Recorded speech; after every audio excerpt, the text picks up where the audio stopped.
Brienne of Tarth, Gwendolyn Christie, was an honorable woman and a noble knight who had every intention of shielding those to whom she swore her sword. But after continuously failing to defend the lords and ladies she promised to protect, Brienne's assigned purpose in the series became directionless and obsolete, painting her as someone who just wasn't very good at her job by discrediting her and not utilizing her properly.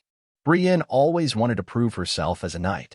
She spent her whole life being rejected left and right, laughed at, and underestimated. But Brienne's character arc would have been more impactful and satisfying if, instead of chasing those who didn't want her help, she focused more on strengths and showing people how to become the best versions of themselves. Brienne failed everyone she swore to protect.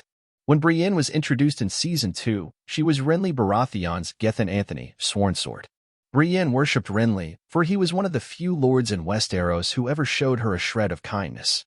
Brienne fell hopelessly in love with Renly and truly believed that he would make a good king after his brother Robert Baratheon, Mark Addy, died.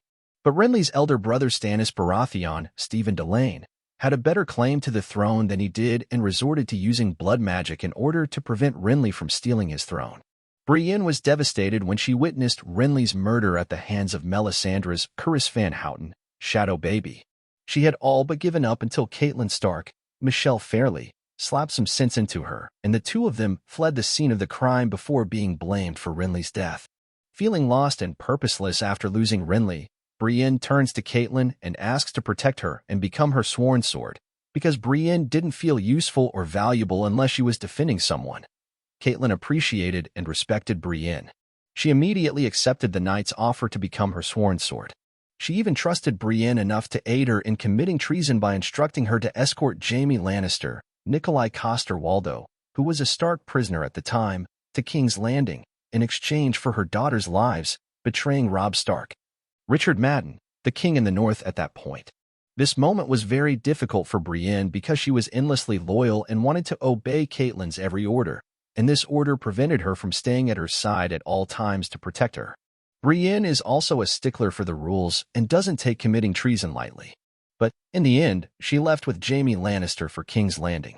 Unfortunately, this also left Catelyn vulnerable and defenseless during the infamous Red Wedding. Once Brienne finds Sansa with Littlefinger, Aegon Gillen, it's apparent that Sansa does not want Brienne's help. Later, when Brienne finds Sansa again, this time at Winterfell, Sansa is now married to the sadistic Ramsay Bolton, Ewan Rhaen.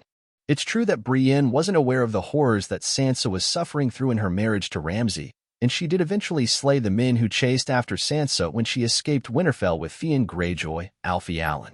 But Sansa is yet another example of someone Brienne swore to protect who ultimately did not benefit from that protection at all. This begs the question, why couldn't the showrunners give Brienne a single win? While Catelyn did accept Brienne as a protector, she ultimately sent her away to deliver Jaime to King's Landing rather than keep her by her side. Although this signifies Catelyn's trust in the knight, it also left her defenseless.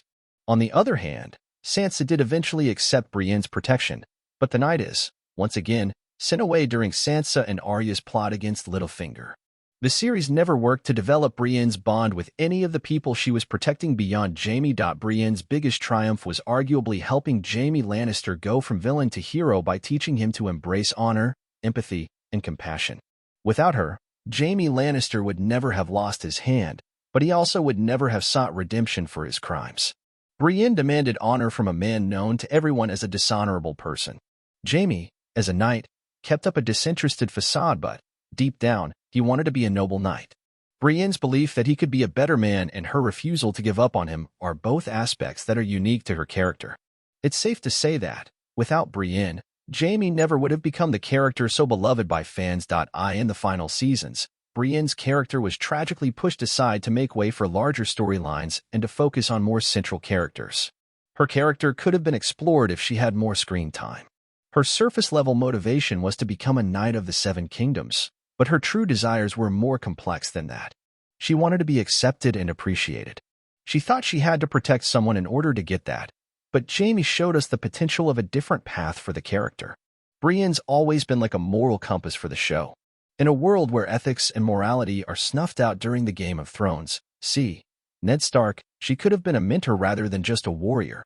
By the end of the series, Brienne of Tarth got what she wanted, to become a Knight of the Seven Kingdoms, but she deserved so much more than that.